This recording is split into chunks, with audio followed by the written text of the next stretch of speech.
Monday, everybody. Welcome back to the Couchside Judges. I'm Scott Fontana. Follow me on Twitter at Scott_Fontana. And I'm Dan Urban. Follow me at the Dan Urban. Follow the podcast at Couchside Judges. And make sure you subscribe to us on YouTube. Give us a rating on Apple.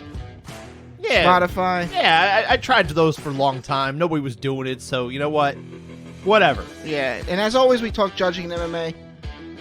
So make sure you read that criteria. You really should. I say this all the time. You gotta do it. Do it. Please. Yeah, please. Throw the please in. Please. It's always better. I always tell my kids, please and thank you. Yeah, the ABC just wrapped up, so. They did. No judging Changes. None to the criteria. Nothing official. They did make some changes to, I guess, officiating and treatment of Cuts and from fouls. and eye pokes and this kind of thing and procedures and that kind of thing. So, some interesting stuff. I would point everyone to the very brief but useful breakdown that Eric McGracken posted on Twitter. I thought he did a nice, solid job with his little video. And I think he actually posted a full blog on it, too.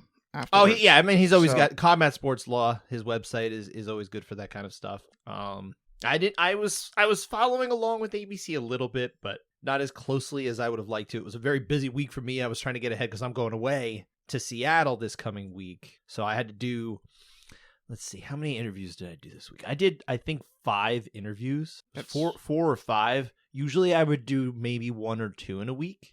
So that's in addition to my rest of the work that I do and managing my kids and bringing them to camps and all sorts of stuffs. It was a week. It's a week. It was a week. It was a week and a half. I had a week as well. It was a week and a half. And yeah, you did. Yeah. You did. The big news for you, sir, we should break this news here. There's some big breaking news in the life of Daniel Urban. There is.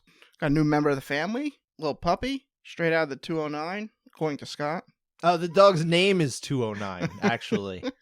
Dan will tell you it's a different name, but it's 209. Yeah, the little boy, we kind of a whirlwind. He just popped up and said, "All right, that's him." How did this happen? How did this happen? All of a sudden, you were just like, you didn't have a dog. You went to a Yankee game. You're all of a sudden like, yeah, I have a dog now. My cousin saw something on Facebook, messaged the family. We saw it. It looked almost identical to what Radar looked like, and we were like, we gotta meet him. And then it was like, yeah, you're going to meet him, but you're also going to pick him up. And I'm like, we learned about him 12 hours ago. Well, that's what happened. He's home now. All right. What's he like? He's a shy cuddler. Yeah? Yeah, he's starting to open up a little bit more. It's only been a few days, like 5 days, 4 days. Is he munching on your slippers? No, he doesn't care. He has his own toys. He plays with them. He's broken his cage like 2 or 3 times. He barreled down the barricade. That makes it smaller, so because he's not that big yet. Mm-hmm. So you can make the cage smaller. He's made his own room. Nice. How old? He's like 4.5 months. Okay. Yeah, so there's some, because he's not that young, so there's still some habits we got to break from when he was in foster. Mm-hmm. So we're working on it. He's a good boy. The last time I got a new dog was my dog Reggie. We got her in 1999. I was 14, almost 14, and she was only 8 weeks old. Yeah, at that point. Yeah, Raider was 8 when we got him, so he was a lot easier to train. A little train. Easier. Yeah. Although, I tell you what, man. Well, eventually we'll get to fighting, but you guys are going to deal with us talking about dogs, so kind of suck it up, all right? But my dog, she had, and may she rest in peace. I miss my doggy very much. But she took a while to get housebroken. Okay, that took a minute. It was mostly the number 2 that was the big problem, and kept on happening. My parents were getting a little end of their ropes, kind of. And they started floating ideas about what we might have to do, and I was like, no, keeping the dog. Yeah. What are you talking about? The dog's going to get it eventually. The dog eventually got it, and we had her almost 19 years. Yeah, that's a good story. We had a wonderful doggy out of that. Yeah, that's how it was with him. He's picking it up.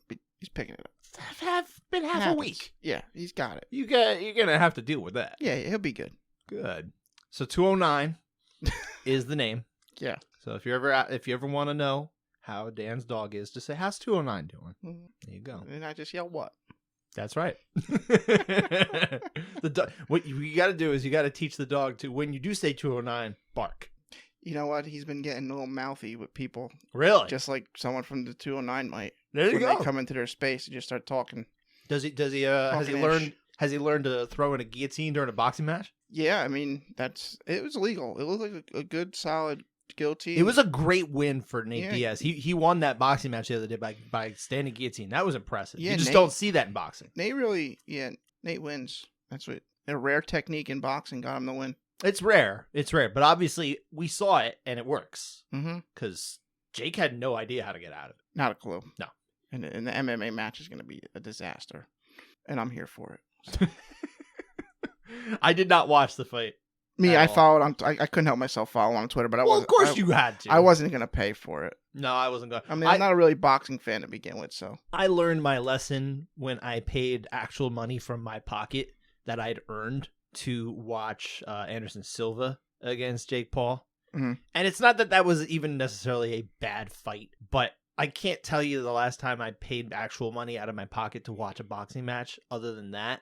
And it's kind of sad that that's the one because I really should have done it for some better fights. I do like boxing. I don't like it nearly as much as I used to. I've focused more on MMA is really what's kind of happened is I've just kind of put so much time into one that I've had less time to focus on the other, and I've just kind of let a lot of it go by. But like a fight like Spence Crawford, everyone was talking about. I was like, that's a fight like I should watch, but like there was too much going on that night, so that wasn't happening. I don't follow anyone to know who the guys in boxing are. Like you couldn't not know who Mike Tyson was. You couldn't not know who Evander Holyfield was back then. That's why it was big for me. Put it this way: So- if an MMA website is talking about it, it's because they know that it's going to get some numbers. So those are the ones that like are the big ones. Yeah, but I still don't know who they are. Fair enough. I never heard of them. I get you. What are you gonna do? I guess not watch. Yeah, I like MMA. That's what you're gonna do. I like when you can use all the tools. That's true.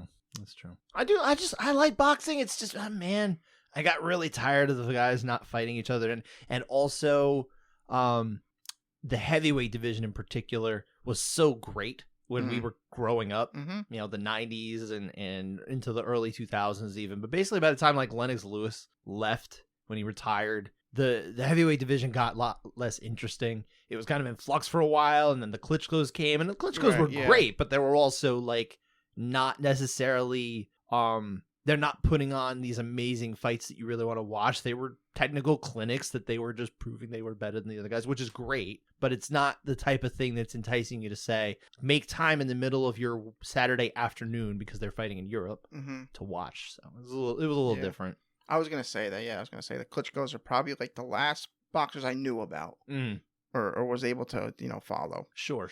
But yeah, probably the same for me. I anyway. did like Sergio Martinez. Don't Sergio Martinez? He was a middleweight. No. I really liked him. That was probably the last boxer that I was like a real fan of. Mm. And then MMA kind of just took. But we're a dog show / boxing show now. We don't talk about MMA judging anymore. And I think we've covered every topic for the weekend. So have a good night. No. Now let's get over to UFC. We're going to talk mostly about UFC. There was PFL as well, and we're actually going to talk about the contested rounds from both of those events. Mm-hmm. But the major happenings I think we'll be talking about mostly will be on the UFC's side, starting with Cory Sandhagen, who got the clear victory, 50-45 across the board over Rob Font. Grappling fuel, not what most people expected. Apparently he had said he tore a triceps in the first round, is what we were saying here, and kind of just forced him to readjust his, I guess, plans. Well, he said he planned on being grapple heavy anyway because his elbow was bothering him. Okay, that's right. And then once the tricep went, he said, "Oh, this is just what we're gonna do." Sure. So and that makes sense. And I mean, Rob Font couldn't do a thing about it. So it's not really Cory's fault. But the question would be, did it bother you that he was taking the grappling heavy route to victory here? It didn't bother me at all, really, but I still had to take a shot, and I put my score out as 50-45 John Fitch. Of course. Because I just had to. Yeah. But yeah, you know what? At this point, you got to do what you got to do to win. Mm-hmm. That should be first and foremost. It is a sport first and foremost, and I don't think everybody understands that. Entertainment to... in the fighter's perspective, entertainment should be second. Winning is first. And I don't think everyone shares that philosophy who isn't a fighter. I think that's in title contention. Mm-hmm. Other guys that are just out there to make money, who don't want to have a shot at a title, just want to go out and put exciting fights so they stay in the UFC. Or somebody who maybe is on the brink of leaving the UFC. I think back a long way back, and you'll remember this, I think. Matt Brown was kind of sliding at one point in the UFC. Of course, he, long story short, he is still with the UFC. It has been, I think, 16 years now. But there was a point where he was sliding. He lost like 3 or 4 in a row. And they gave him a young up-and-comer at welterweight named Stephen Thompson. And he chose the grappling heavy, I'm just going to wrestle him down and decision this guy who's a known kickboxing champion, right? So he said, listen, I had to get a win here. It's not fun. It's not the right way, but I had to get the win. Imagine if he doesn't go that route. Stephen Thompson knocks him out, and we don't get years and years and years of really awesome Matt Brown fights. Yeah. Sometimes the exciting fighter just has to do the right thing to get the win here. And this actually tied in more to Cory Sandhagen than I really thought it would, because we have another exciting fighter who's usually a striker, puts on fights that we enjoy, whether they go down to the mat or up. I think typically we watch a fun Cory Sandhagen fight. This was not a fun Cory Sandhagen fight. It was a fun first round. I enjoyed the first. I think most people enjoyed the first round. Crowd turned on him really quickly though in round 2. Nashville crowd was terrible. I'm just gonna say it. They were really bad. Bisping, by the way, even insulted them. It's like, oh, maybe a crowd who doesn't understand the grappling so much. It was like it's sort of an implicit, like not overt insult to them, but they didn't boo him, which almost made it be like, yeah, we don't know. Yeah. We don't like that. But also, Bisping had a view that I share. Like I like the USA chants. And Bisping was like, good, they should be. They're patriots. They should be chanting for their own. Well, that's fine. And I like that. I don't like when people get mad at USA chants. We're in the USA. Chant USA. Sometimes they chant USA against Americans, though. Well, they're on, and that's where it's messed up. Well, maybe they're cheering for both. They're really not, though. And you know it. Anyway. But here's the bigger question I think coming off of this is Cory Sandhagen. I interviewed him before this fight, and I don't think he made it any secret. It seemed like he was of the impression that he goes out and gets a win, he's probably got the next title shot. He's fighting for a title, whether that's against Aljo, whether that's against Merab or Sean O'Malley. Who knows? And I think it seemed like he felt like he was going to be the other guy in there, no matter what. Dana White walked out on this fight in the 4th round. Is that confirmed? Actually, you know what?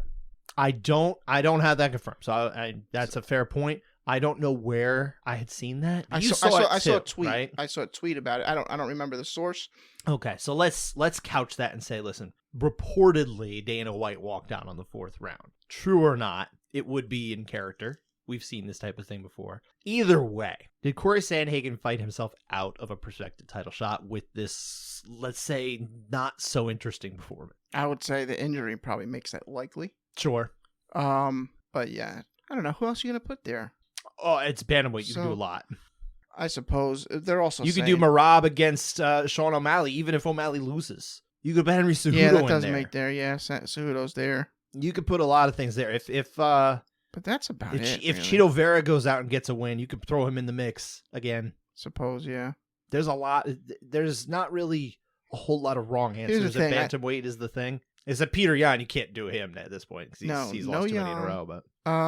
But if Aljo sticks around, because Anthony Smith made a good point, he goes, nobody gives up pay-per-view points. If he goes out and beats Sean O'Malley, he's not leaving the division and giving up the pay-per-view. But what if he gets the unless it's a title fight? What if he gets the next shot at 45? Yeah, that's different.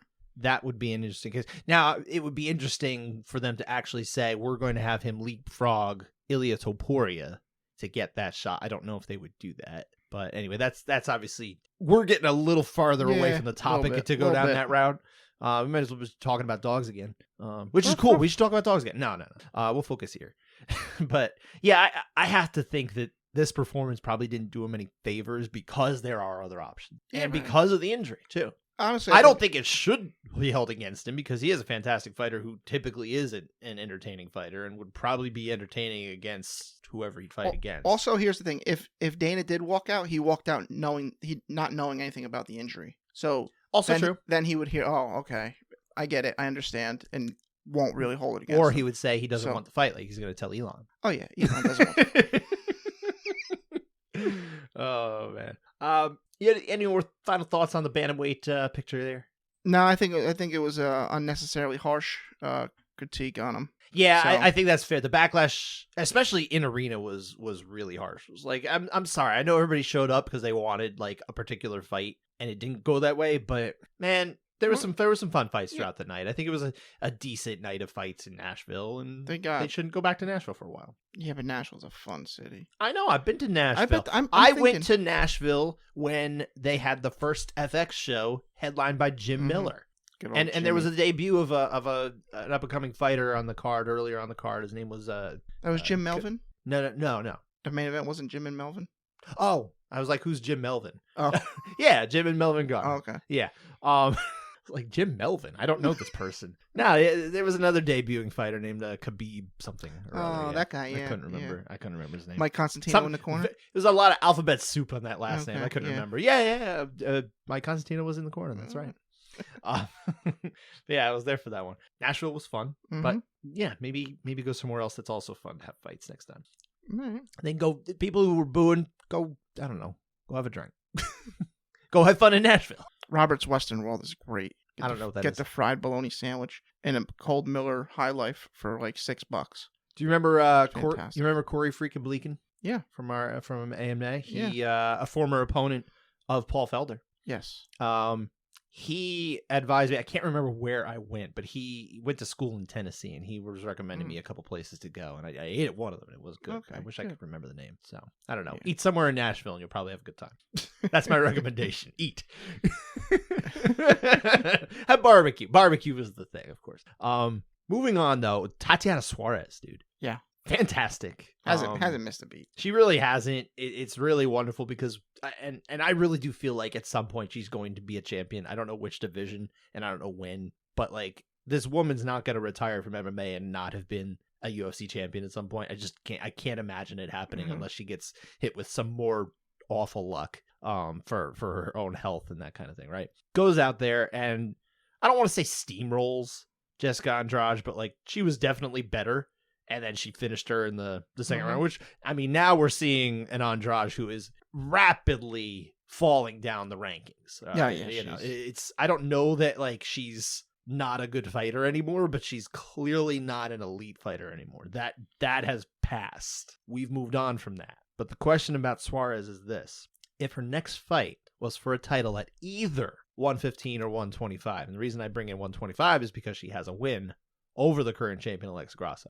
Would you favor her in a title fight against either or both current champs? So Grasso being at 125, Zhang Weili at 115. Would you favor her against either or both? Yeah, I'm favoring against both. Both. Wow. Okay. I've been high on Tatiana Suarez forever, especially for the beating she put on Carla Esparza. And I think I told you this. You know, Fight Pass has that 24/7 stream. Mm-hmm. For some reason, they put this fight on repeat, and I watched it. I watched it like 6 times, and I couldn't get enough of it. And I was like, she's the truth. Where she's gonna be the champ. If I'm not mistaken, that fight is the one where Carla Esparza was given a 10-8 in the first round against Suarez, and I think it was like a mistake or something. Oh, I don't know that it was a mistake, but it on the scorecard that was released, it was. I'm almost positive it was this fight, and I'll have to look it up at some point. If that was it, it's a mistake. the show. Yeah, I'm gonna think it was definitely a mistake, but it felt like it was more supposed to be like a 10-8 the other way, and then it was a mistake, and they would have corrected because that fight didn't go the distance. Sometimes that type of thing can get ironed out before they read the scorecards and they realize no, this was a mistake. It was just misinterpreted or something like that. So we don't know that was meant to be, but that is there is a piece of paper that documents what happened there. I'm going to pull it up while we're chatting here. Would I be more interested? Obviously, she's not going to get a title shot next. No. But I would love to see her and Mackenzie Dern fight. That would be fun. Just that was another one I saw people mentioning. Just because I think Suarez would really have a chance there to showcase the striking that she's been working on. Because I think the ground game would kind of even it out. Not that Suarez wouldn't be able to take her down. I think she would. I just think Dern would be dangerous off the back. So I think that would probably stay standing for a while. I would be interested in that one. So, but I mean, realistically, we're just kind of delaying the inevitable for not putting her in the championship fight here. So I do have the scorecard in question here, and yes, we are looking at 2 10-9s for Tatiana Suarez in round 1 against Carla Esparza, and then a 10-8 for Carla Esparza. I have to watch this fight again, admittedly, but I'm going to go out on a limb and say they probably meant the other way. Yeah, error. Because this fight ended in the 3rd round. For sure. For sure, error. Either that or the judge in question, Daniel Matheson, is just wrong. Yeah, well... But again, I didn't even watch that fight. I watched it, but it's been so long, and I just know that a lot of the reaction at the time was 10-8. What? So I'm gonna assume had to be it was just an error. Yeah, error for sure. We'll cut Dan a break, right? Yeah. I forget what this was. I wanted to give props to Vegas, the guy who had the blue hair a couple weeks ago on a fight night. The guy who had the blue hair. He had the blue hair, the dyed blue hair. They actually put him in the blue corner so you don't get confused. You know, there's other commissions where the guy's wearing red trunks, but he's the blue corner. Mm-hmm. And now when your scorecard says blue and red, it messes you up. But I mean, I'm sure, you know, it would mess me up. I'm just saying that. Like, it's an easy fix to not have it that way. Why would the guy with red trunks not be the red corner? What if they made him just buzz his hair? Well, whatever. I mean, that'd be insane. But it's well within the commission's rights. Probably. Because they can't switch the corners. That'd be crazy. I don't know why I thought of that just now. I actually have no idea if that's in commission's rights to do that particular thing for that particular reason. But I wanted to make sure I mentioned that because I forgot about it a couple weeks ago. All right. Well, glad we got it in. Yeah. Regular listeners will appreciate that. Tongue twister there. The only other thing I wanted to bring up before we get over to kind of the rounds and everything like that is PFL. First off, did you watch? Like, not just the fights that we're going to be talking about. Oh, no. I did. Well, no, honestly, no, I'm kidding. I did watch it because I'm really I want to see if Sean O'Connell has any respect for people that are behind him and actually sits down at his cage panel. He was still standing. I think PFL moved them to a different panel where he's kind of not in the way of most, paying customers, blocking their view. Mm-hmm. But it's really annoying that a guy that is in the front row, not even front rows, right on the cage, has to stand up. And it's just inconsiderate. So that's really why I was watching. Take that, O'Connell. And O'Connell, he was standing up. It's whatever. Anyway, while he was standing up, there were some fights going on, by the way. Are you interested in either of the finals that came out of Friday? So I should say at 205, we have Josh Silveira against Impa Kasangana. You were hoping he would win. Yeah, former UFC guy.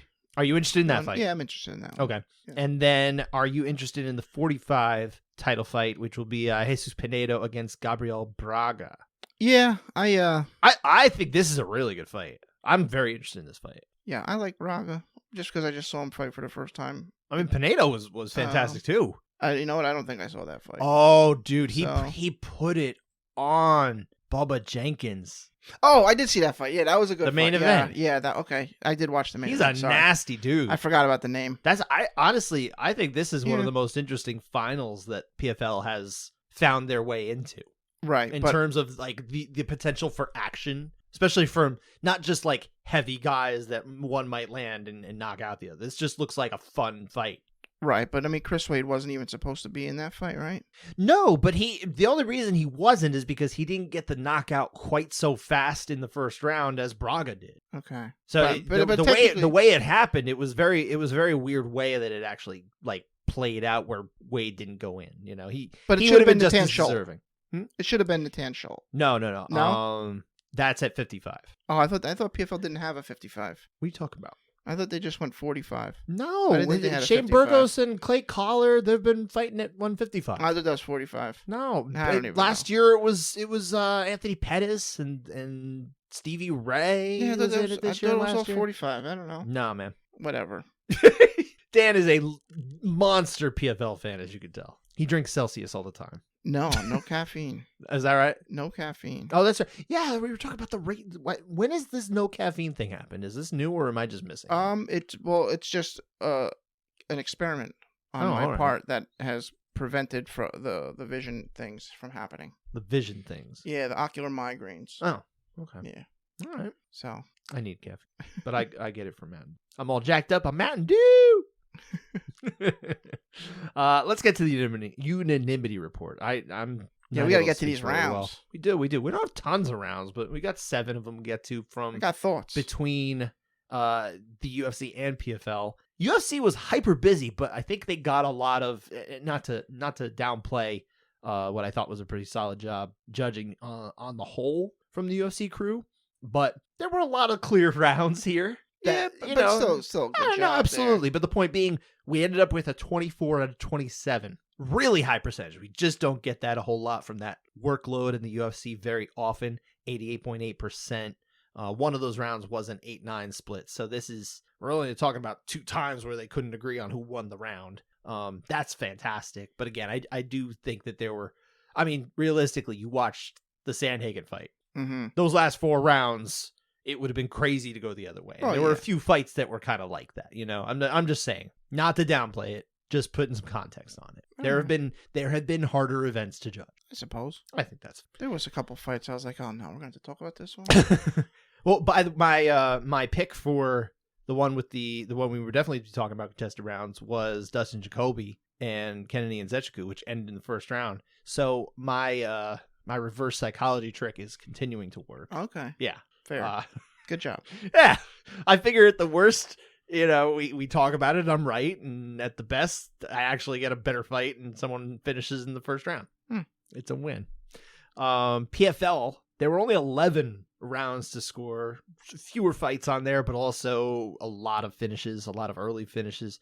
So 7 out of 11, 63.6%, a little lower on the percentage-wise, but again, very small sample size, kind of sometimes that's just the way those things go. But no 8-9 splits on that one. No. So let's lead with UFC. That was the more prominent card. So I guess really none of these fights were like a big fight to talk about either. Like there was no judging controversy. I think we should lead off with the 8-9 split. Yeah, let's do it. So we're going to start with Carlston Harris, who got the win over Jeremiah Wells.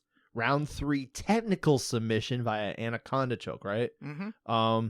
But up to that point, Carlston Harris was losing this fight. He was minutes away from losing a fight on the cards, most definitely. And obviously he pulled out the win, but round 1, we're debating the 8 here. So what happened here? Yeah, Wells comes out, lands some sweet rib music right away, and I think that's the only strike for like quite a while. I love sweet ribs, by the way.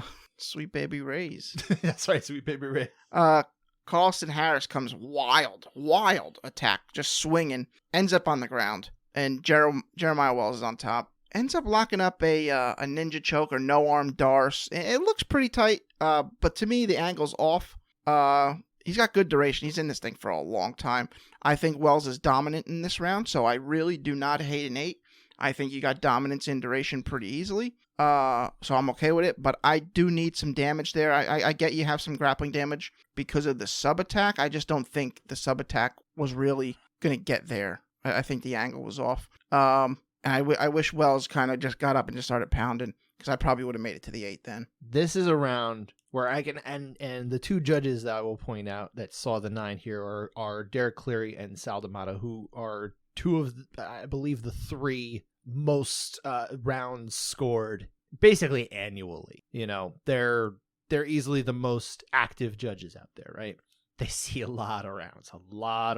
And I think at this point, the traveling judges have essentially settled on the idea that, yeah, we're really looking for damage here. It's no secret. We've been talking about this for years now, ever since that Jan and Izzy fight. And I am absolutely in no way surprised that this is a 9, and I get it, and I'm not going to argue it. But I feel like we still have 2 ABC conferences have gone by where they can put changes in the books, and we don't have them yet. By the books, you can give this an 8, and I want this to be an 8 because I don't see any reason that you could give Carlston Harris any credit for doing anything in this round. Number 1, he didn't really do anything. He didn't do anything. That's right. That's number 1. Number 2, he basically ended up on the ground because of his insane attack. Number 2, we're not looking at a Jeremiah Wells who's riding out position. He's attacking a choke. Is it a choke that's a high percentage finish there? Maybe not necessarily, but like we don't know quite how close he was, and he had it in position for a little while. That's number 1. Number 2, he was able to add some more kind of damaging strikes at one point later on. So it wasn't a pure grappling round is kind of what I'm getting at here. There's something there. You know what I mean? I mean, listen, I'm with you. I think the criteria says you can go 8. It doesn't say you have to go 8. Yeah. And I don't and that's fine. And I don't want to go 8 here. Yeah, and that's okay. So, I'm not even telling you wrong, and most certainly I'm not telling Judges Cleary and D'Amato here that they are wrong. But I am going Rick Winter. I like Rick Winter pulling the 8 out here. Bravo, sir. I'm with you. All right. Moving on to our 2 other rounds that really didn't have a great bearing on the results. We'll start with at least the one that was in round 2 as opposed to round 3 of a fight that didn't matter. So we're going over to Ludovic Klein, who got the 29-28 twice and a 30-27 over Ignacio Bahamondes. We were split on round 2. What happened in round 2? I do think this is a really close round. I thought both guys were landing good shots. I just think Bahamondes landed slightly better. Good shots to the face, seemed to be, pretty good stings. While Klein landed a nice head kick, attacked the body well. Got a decent impactful takedown at the end of the round. I thought it was very close, but I'm on Bahamondes 10-9. I also am too. I don't really have a whole lot to say about this round in particular, but yeah, you can go either way. Yeah, I feel good here though. I'm gonna stick with you. So we saw it the same as again Judge Cleary and Anthony Maness working in his home state, and it was Rick Winter again split off on this one. Saw it for Klein. Wasn't with Rick this time, but again, this is it's not a coin toss, but it's totally fine to go either way. I could see them. Mm-hmm. How much do you really grade what Klein is doing with what he's able to do on the ground, right? That's right. I think that's really what it comes down to. So you want to give it a little more credence or a little less. That's where you end up, I think.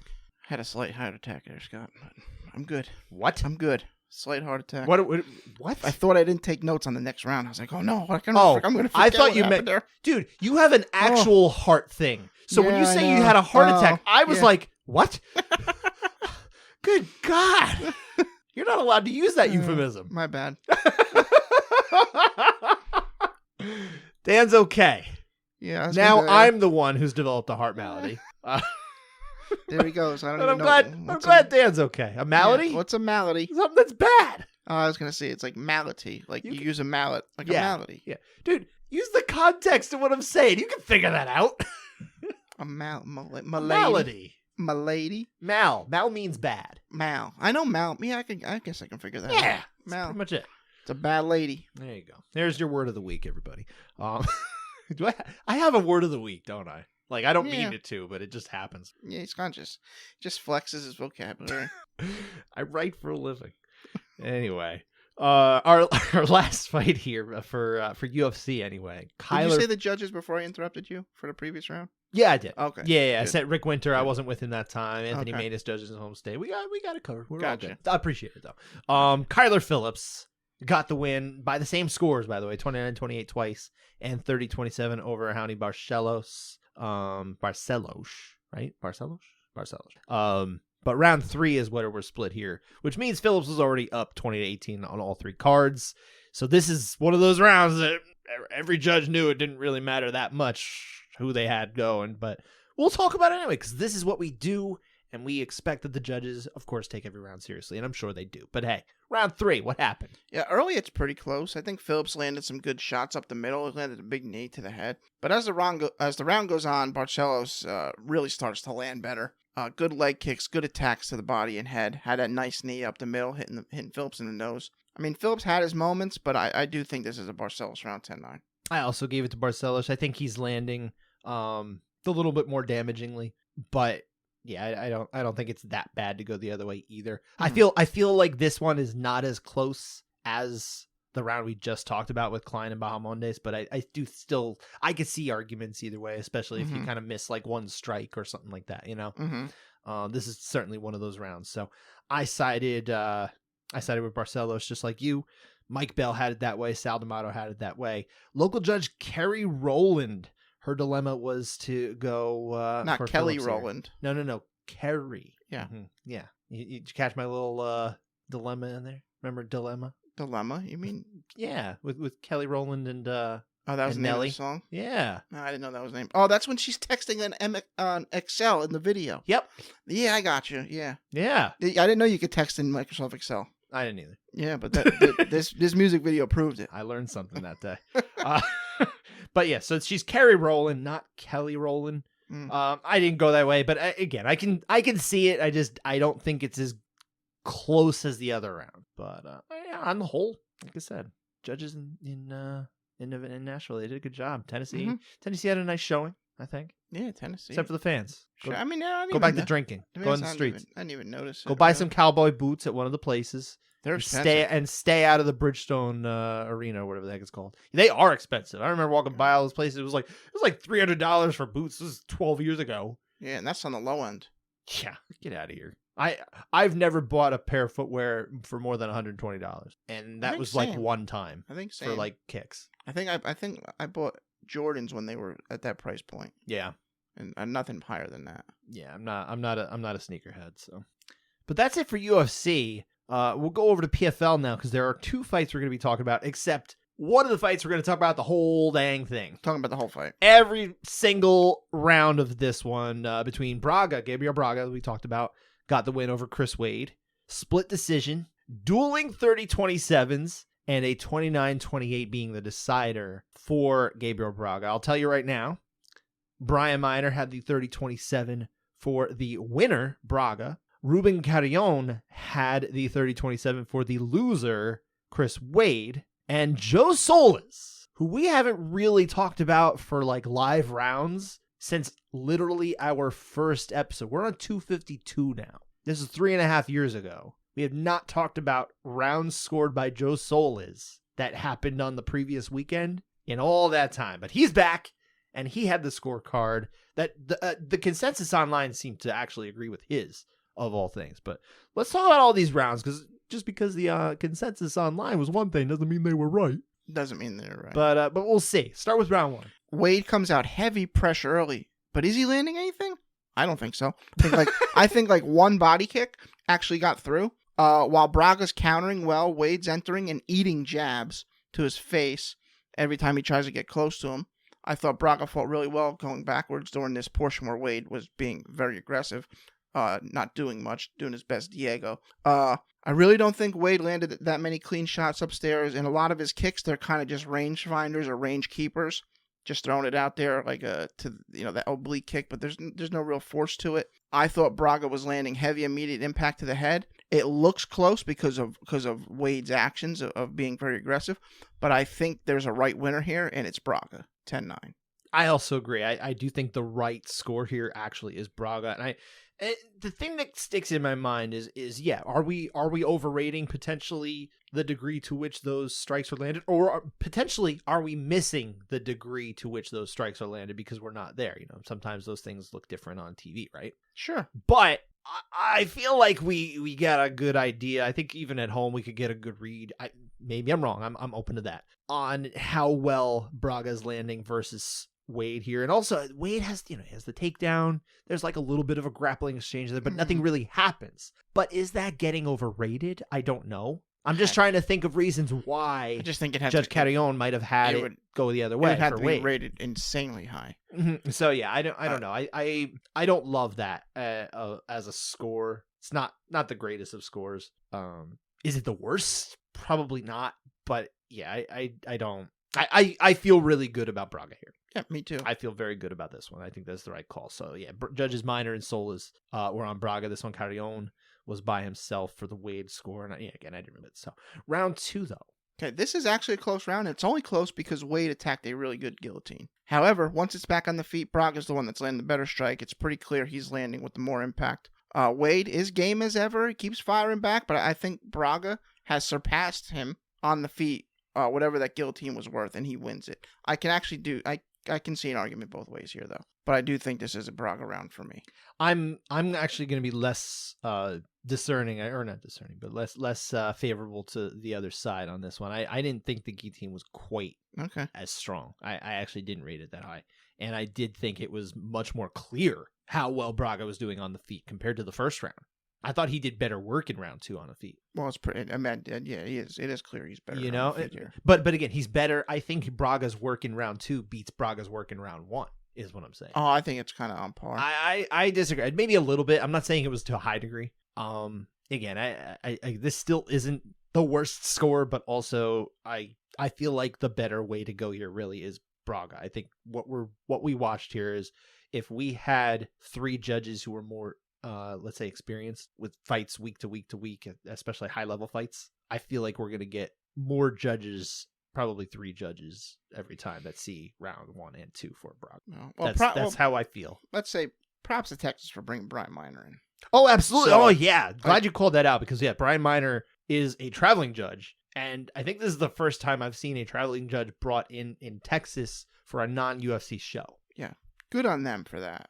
And a good official to bring in too. I have a lot of respect for Brian as an official. I think he does a good work, and I'd like to see him get more opportunities judging in Vegas. Yeah, that'd be cool. Or reffing too. You can do both. Well, yeah, I think I like him doing both. He was my ref of the year because of that.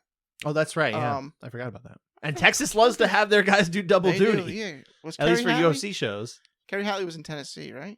Kerry Hatley was in Tennessee, yeah. And he's a Texas guy, so that was interesting. All right, go figure. Let's move on to round 3. Yeah, okay, so Wade lands heavy early. I thought he stung Braga pretty good. Braga was kind of, like, I don't want to say wobbled, but he was hit pretty good, and you can tell. As the round went on, Braga started to find the home, and he landed some heavy shots of his own. I think Wade may have landed just enough to hold his lead, but not by much throughout the rest of the round. I think you can argue both easily. On the whole, Braga wins this and deserves to be fighting for the $1 million. 30-27 Wade is kind of crazy to me. I think 29-28 Braga is the score to go. This is the worst scored round I've ever seen happen. Brian Miner is the worst. No, seriously. I actually didn't think it was crazy to go to Wade here, or excuse me, to Braga here, but I feel good about my score for Wade.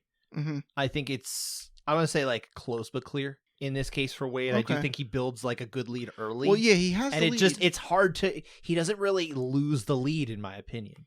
So he gets stung with some good shots from Braga. Yeah. But in between that, he's still landing. Wade is, Wade is holding a short lead throughout the whole round. Or maybe relinquishing inches on a yard, Like, yeah, they just pounded it in to take the 1-point lead, and now they're or inches on a foot maybe. Gonna, victory formation when he was just holding him against the fence to run the clock. That was definitely what was happening at the end there in a fight that was a very bold strategy to take with a fight that yes, there was one judge who saw all 3 rounds for Chris Wade here, but I don't think he should have felt good about that, and he seemed to feel more comfortable with that than he really was. But hey, you know what? Maybe that speaks to the idea that this fight felt closer in person than it looked on TV too. It's just I'm floating the idea out there. It's things we got to think about, Even Verdict got it right. Stop that. Even that. I'm gonna make Dan edit that from the show.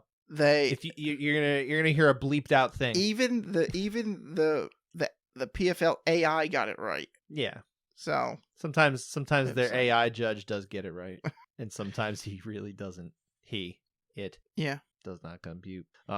Yeah, I like 29-28 Braga here. 1-2 for Braga. I think that's the score that I feel most comfortable with. But again, I think round 3 is the one that you can see the argument for much better than the other 2. I think round 1 is I don't see an argument for Wade. So, and like I said, I'm a little more harsh on 2 than you were, but again, I think we made it out of Texas without something terrible happening, and like let's just count it as a win. Sure. And next time we talk about PFL, they'll be in New York, so it'll be a higher caliber of officiating, I think, and commission especially. Oh my goodness, commission. Can we talk real quick too before we move on to this other one? Did you see the scorecards I was posting from PFL? Yeah, garbage. Yeah. So if you didn't see, PFL shares the images of the scorecards that they're given by the commission with media members. So if you log into, they give me a link that I can access to like a Dropbox, and it has folders, and one of them will be scorecards from that event. So I'll log in, and that's where I get the scorecard images from. So they'll give them the media. It's totally accessible. This is a kind of common thing for some things that get shared from with media members, right? But this is the only way to get those cards. So I log in, and typically you can see the round by round breakdowns, right? It's round 1 this, round 2 this, round 3 this from each judge.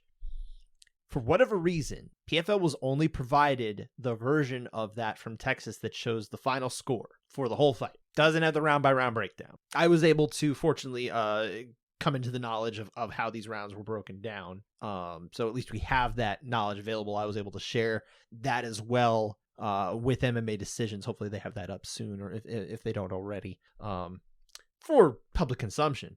But it was very disappointing to see that Texas couldn't just give what everybody else gives. Just show the round by round breakdowns. I don't get it. Yeah. It's lazy to me. Yeah, no reason to do that. It's either lazy or it's like we're withholding information on purpose. It looks like For that. what Yeah, purpose? That's what it looks like. It's what it certainly looks like. Absolutely. So I don't like it.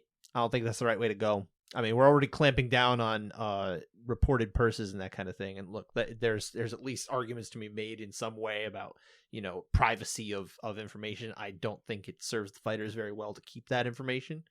Fighters can decide that as they will. But having said that, you're not going to make more money if no one knows what you make. Mm-hmm. So I think you certainly want that. It's like every other sport has this, and that's how they make a lot of money. But there's no argument for this other than we just don't want people to know. Silliness. Yeah, and it seems like we're putting more things behind closed doors, and that is not a good way to go. We need more transparency, not less. Anyway, there's my little diatribe against Texas. We got one more fight, one more round. It was the first round of the whole card on the prelims. Billy Elicana got the win over Chuck Campbell. Another split decision. This one, the more traditional 29-28, all three. Two of them were Elicana, one for Campbell. And we're split on round one. So let's talk about this round. Did anything happen in this round? Well, it's quite a low output round. It's not a great round of fighting. Very cautious approach, at least early in the round from both. Elicana maybe had a couple kicks to the body. Campbell got really good reactions when he landed punches to the head. But he didn't start landing them until halfway through the round. Yeah, it was late. I think it's just a close round just for how low output it was, and it's hard to get upset either way. But I do feel like my score of Campbell is the right score. I think Campbell for sure is the better fighter in the round, and he should have got this one. This seemed like kind of easy, but again, it was also low output. Yeah, when we have low output, I try to withhold any sort of strong feelings for it because the fighters just didn't give the judges enough to evaluate or really put themselves in a position to try and win. Like you're not even setting things up for later very well, unless the goal was to, in some ways, I think Campbell was trying to, lean on him at the cage. And I don't know if it was to wear the gas tank out or not, but Campbell certainly seemed like the one who was feeling the, later on in the fight, feeling the pace of the fight. I stopped watching. Well, you were smart too. I watched the whole thing. You made the right choice, my man. But to be fair, it did actually get a modicum better from there. That was the worst of it. Guessing a modicum means a tad. A little bit. So, a little bit. All right. Good job. Good contextual learning there. Do I need to teach you contextual too? You got that. I know. One. I figured you knew that one. I figured, but I never know. Anyway, yeah, I'm with you. I saw this from Campbell. I do think at least the power coming from him is better on the strikes. Except against the cage, those were Storley knees. Yes, fair, absolutely. And then they got I mean, you can literally count on like your hands the strikes landed here, especially the ones that really kind of seem to do much. So yeah, I feel like Campbell's the right call here, but again, I won't get up in arms. So nothing against Gino Garcia and Joel Solis who saw this for Elicana, but I'm with you. I'm seeing it like Brian Miner. What does that mean for the traveling judge? Couchside over. Connecticut's not that far. We could probably like walk it up there or drive it up there instead of trying to mail it. Yeah. But I'm not going to. Yeah. So that's burning gas. I'm not doing that. Trying to save the environment here. But that's it. That's our rounds, man. Got a bunch of finishes across the two cards. More on the PFL, actually. Five in UFC. Mostly subs. 4 subs. One of them a tech sub. And then a technical knockout as our only strikes-based finish. 2 of the fights ended in the first round. On the PFL side, 7 finishes. 4 KO or TKO, 3 sub, and half the fights, I believe it was 10, 5 ended in the first round, leading to, again, only 11 rounds to score. So it's the way it goes. Dan's got a hand out there. It looks like he's holding up a pie. Yeah. Pizza pie. Or he's like a model or something like that. Anyway, Dan, what was your favorite? Well, I really like Tatiana Suarez jumping guillotine there, putting out. She didn't put her out. She tapped. But I do like that as my favorite. But I do have a runner-up in Diego Lopez. Did you call him Lopez? Lopez. Lopez. Yeah. armbar over Gavin Tucker, respecting the tap, not even waiting for the ref to stop it, and just getting up and saying, "I win." The one you tapped out. The one arm guillotine, which is what it looked like at least from Tatiana Suarez, that was pretty fantastic. I kind of left that one to you. Well, it started as one arm. She eventually got the. She did, to be fair, but like, I mean, she kind of had it locked in with that. She kind of just probably needed that extra torque to finish it off. But like, she was holding the position very well with just the one arm, to the point she just needed to stick the other one in there and finish it. That was impressive. The strength for that is really impressive. Yeah, she was getting flack from some people about, that she had to jump guillotine, to beat Montana De La Rosa because she couldn't get her down or whatever. It's like, come on, guy. Yeah, she had to go for the finish to get the finish. Yeah. The nerve. What a loser. No, I mean, she got 10-8'd in the first round by Carla Esparza. Hit me with yours. My favorite finish was Jose Ramirez dropping Tim Anderson at second base in the Guardians and White Sox baseball game. No one deserves that more in baseball than that little twerp, Tim Anderson. Well, you hate him, especially as a Yankee fan. Nobody deserves it more. He got all tough with Jose Ramirez, and Ramirez just clocked him. Dude, he put up the full boxing, like, protect yourself at all times hands. It was really amazing, and then he just got cold cocked. I don't know who the commentator was, but that is a brilliant call. What was the call? I actually didn't hear it. He calls, and Ramirez is safe at first, and he just goes into straight mode, and he starts yelling, "Down goes Anderson! Down goes Anderson!" And it was fantastic. I'll show you it when we're done. It's brilliant. Okay, but yeah, that was my favorite finish. Although I'll also shout out Carlston Harris rallying for the chokeout against Wells because again he needed that finish in round 3. I will always respect a fighter who is going to lose and snatches victory from the jaws of defeat in the 3rd round. Yeah, or the 5th round, and that as the case can be. And there was that guy Leon Edwards. He did something. He did that. Yeah. Did the thing in the place with the stuff. That place is Utah. That's always Utah for those anyway. But that's it for last weekend. Let's look ahead to this coming weekend. And we got two cards again. Like I said, I think I said this last week.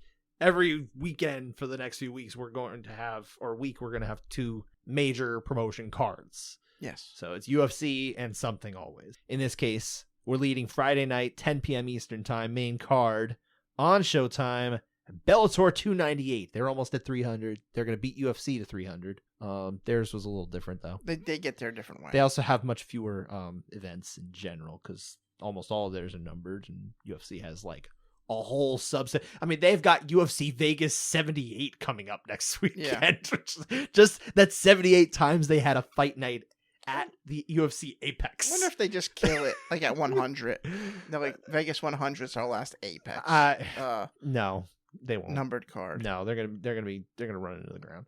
Anyway, and we have a weird fight here. Something's got to give kind of main event here. It's not a major one from like a Bellator standpoint, but it's fascinating to me. Logan Storley against Brennan Ward has the look of a number 1 contender fight, although Logan Storley did just lose for the 2nd time to the champion. So I don't think he's actually going to get anything out of this fight other than holding his position. But it's weird because on one side we have Brennan Ward, who, as we know from last year, he was in one of the most boring fights of the year against Michael Venom Page. No, that Logan Storley, you mean? Yes, Logan Storley. Yeah, sorry. Logan Storley. Did I say Brennan Ward? Yeah. Okay, my mistake. Yeah, I do mean Logan Storley. Terribly boring fight. He's not always in boring fights. He's actually been in some really good fights too, to be fair. But yes, that was the most prominent moment he had, and it was terrible. It was just a horrible fight. And on the other side, you've got Brennan Ward, who about a little more than a decade ago, was in 1 decision. Hasn't been in one since. Granted, he took about 5 years off battling addiction and getting his life in order, and now is in a much better place to be competing and doing that kind of thing. So part of that time is gone. The point is, he just goes in there and he's like, he doesn't really want to go anywhere like near the cards. He's going to finish you or he's going to get finished. Yeah. So somebody's got to give here. What do you think is going to give? Do you think it actually goes the distance? Because even Brennan Ward, I talked to him last week. He said, like, look, if anybody's going to get me there in a 5-round fight, it's going to be him. That's what I kind of feel like. I feel like it favors the guy that, the more calculated guy. Sure. Instead of the, now kill or be killed guy. He still thinks he's going to knock him out, but, They're just pointing it out. Oh, He of course, he did actually say, like, if anyone's going to get me to that decision, it's probably going to be Storley. You don't go into a fight thinking you're gonna lose. Sure. But yeah, I think it favors these stylistic matchup. I always think favors the guy who comes in more calculated. Mm-hmm. So I guess we will see. Both of them have some wrestling experience. Storley is a very decorated collegiate wrestler. It's a different level of wrestling. Devastating But knees. once you come into MMA, things devastating knees. And Storley is also the local guy on this one. They're fighting in South Dakota. He is from South Dakota. Instead of them fighting at Mohegan Sun, where Brendan Ward would have been the local guy. I'm sure they'll bring in some. They've done it before. They've brought in traveling judges to South Dakota. This is typical when Bellator travels anyway. They have certain judges that they like to call in these situations. So we'll see who ends up coming in for that one. And Friday, and And who knows? Maybe we'll have double duty guys. South Dakota ain't far. It's not. Maybe some of them will work that night and then fly out to Vegas for, like I said, UFC Vegas 78.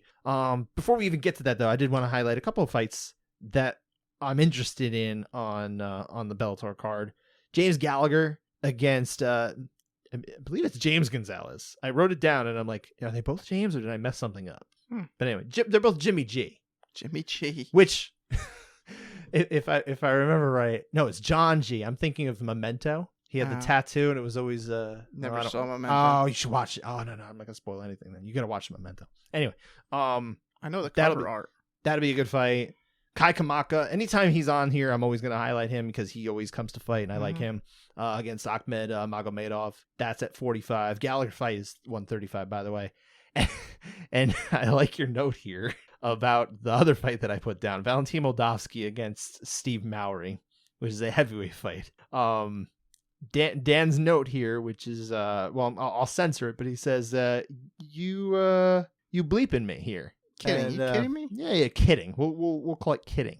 Kidding with an S. You put a heavyweight undercard fight. No, it's the co-main. It's the co-main. It's still on. It's on the main now. I understand, but the Moldavsky is somebody who realistically probably is like one fight or two from getting back to the title fight. All right. That's why I highlighted that one. And there's at least some competitive. It's a sport first, sir. It is a sport. It is a sport first. It is a sport first. I did say that. Yeah, you did. Don't throw my words. I will anytime. Yeah. But anyway, look, this fight could be terrible, but I'm gonna hope that maybe it works. It probably will work the opposite way of what I've been doing with the contested rounds. Yeah. Well, listen, it is a sport first, but it doesn't mean I have to enjoy it. No, that's fair. But I'm interested in who comes out of it. That's what I mean. Okay. That's really what it comes down to. I want to know who's going to come out of this fight. If Steve Mowry goes in there and wins, maybe he's the next guy fighting for the title. Okay. And he would be somebody who is actually not 94 years old going against Ryan Bader, which would be nice. Ryan Bader's still a champion. He is still the champ at heavyweight. Wow. And Ryan Bader is a really terrific fighter too, but like the optics of him fighting, and actually the ages back-to-back 46-year-olds, Fedor and Cheick Kongo. The fact that his last two championship victories over 46-year-old men, separate 46-year-old men, it optically doesn't look good. He's got to fight somebody remotely close to his age. Now, he's getting up there in age, too, because he's about my age, and I'm getting up there in age, at least from a fighting standpoint. I'm not going to be fighting much longer, Dan. All right. That's what I'm trying to say. Yeah. Once you start talking retirement, start. Yeah, it's time to go. Yeah. That's what Dana says. He doesn't want the fight. Unless it's other people. Certain people. There's certain people you got to chase down and be like, whoa, Khabib. That's the name again, Khabib. Yeah. That guy. Alphabet soup. Anyway, and then of course there's the UFC card, like we said, Saturday, 7 p.m. Eastern time, main card. Vicente Luque against Rafael dos Anjos at 170. This I could see it being fun, but I could also see it being kind of like a maybe Dos Anjos drags him down and is kind of able like to Bilal. We've seen that a little bit more. Rafael dos Anjos is capable of fighting that way. Yeah. He's also capable of getting a finish. Like I don't want to say he's a boring fighter. Bilal isn't. He doesn't have the most exciting style. Let's call it what it is. But I don't think he's like this wet blanket that everybody hates the word that everyone should hate. Okay. You know. But anyway, I think RDA has the ability, maybe is less so than he used to, of putting on an exciting fight. Luque, we know, definitely can. It's just a matter of whether the guy's going to give it to him at this stage, right? So hopefully we get the latter. Hope we get a fun one, right? In Nevada with the Nevada judges. Again, some of them, who knows? Maybe they'll be traveling from one place to the other. But there's some good fights on this card. I like Khalil Roundtree and Chris Daukaus. Daukaus moving down to 205.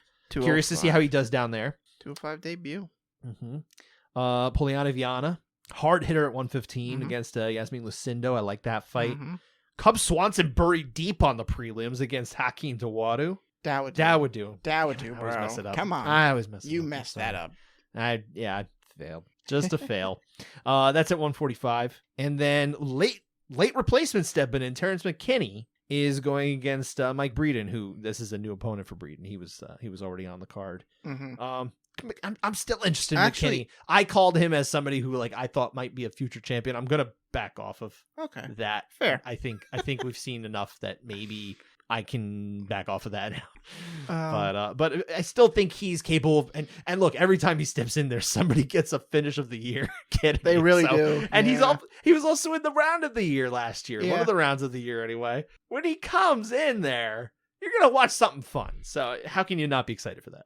It also, it looks like Swanson and Dowdy are the co-main. Oh, is that right? They moved their things around? According to Tapology. So I don't know. Tapology doesn't always have it in order until later. Just saying what Tapology's saying. I guess we don't know exactly what the bout order will be, and I mean, shoot, maybe some of these fights fall out anyway, right? Things happen in MMA. I am interested in also, I didn't write this down, Juliana Miller and Luana Santos. I like Miller. I cooled on Miller. She didn't look very good last time. I still like her. Fair enough. You're allowed. She's gritty. And then for my most likely contested rounds, I'm going to keep it going and hope that my hex works in the positive way. Josh Parisian against Martin Boudet. I don't know. Boudet. Heavyweights, I think are the one we're going to be destined to be talking about. Okay. In this coming weekend. Or my magic will work and it'll be a first round finish and heavyweights do the job. We'll see. It's probably now that I've become self-aware, it won't work, but It is what it is. And also, I want to point out Contender Series starts on Tuesday. Oh, that's right. I know Scott doesn't really watch Contender Series, but I enjoy it. Look, it's fine. I mean, you can enjoy it, but usually I have some opt out. good fights there. I opt out. I just want to point out Joshua Van was supposed to be on this card, but the reason he's not is because he had to step in late replacement for someone and ended up, putting on a show. So he got bumped ahead. He skipped over the entry. He skipped over his interview process. Okay. Just went straight to getting the job. Adorable. Yep. The system loses another one.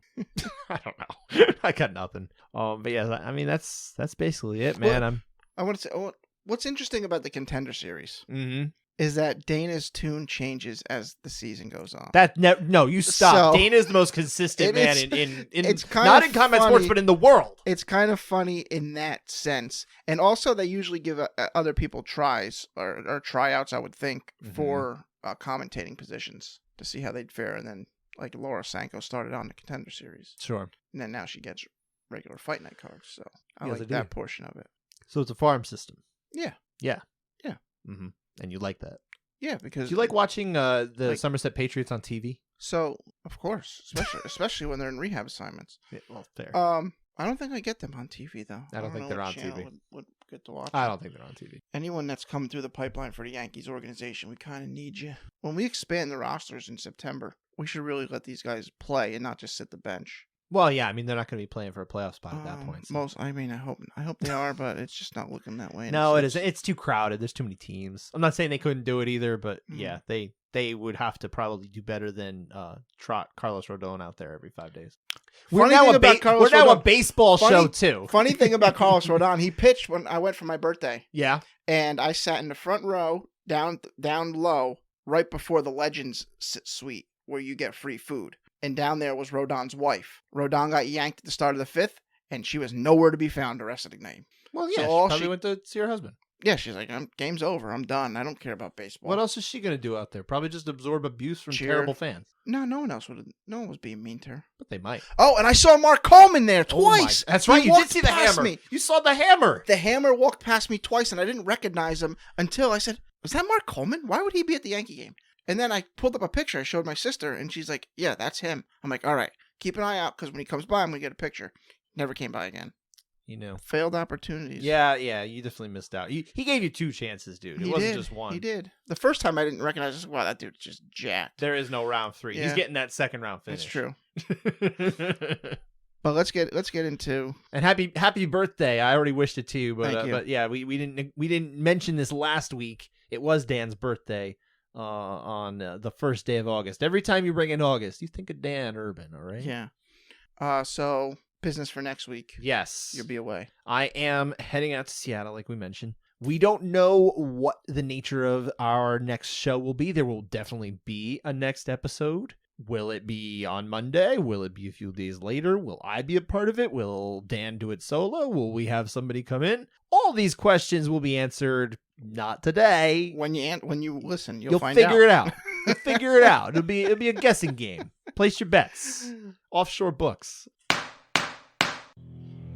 All right, that does it for this episode. We'll be back again sometime next week. Because Scott's going to Seattle. And we'll be talking about these fights, or Dan will be talking about these fights, and no matter what, you'll get my scores in there, Yeah. whether I'm a part of the Scott actual will. audio or not. We'll figure that out. Scott will give his scores. Thanks for listening. Take care, everybody.